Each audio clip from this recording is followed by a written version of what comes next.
These melting potatoes are going to be the highlight of your next Sunday supper. In a bowl, evenly coat your sliced potatoes in melted butter and minced garlic.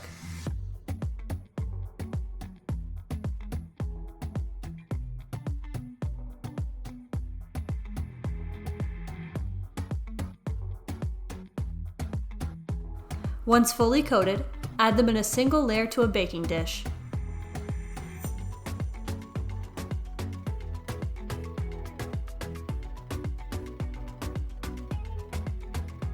Pour the chicken broth carefully into the dish.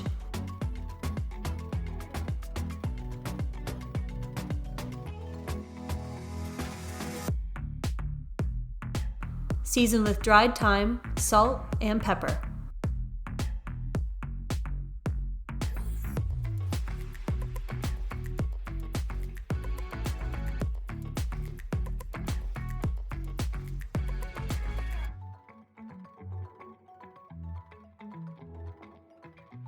Bake for 55 minutes at 425 degrees.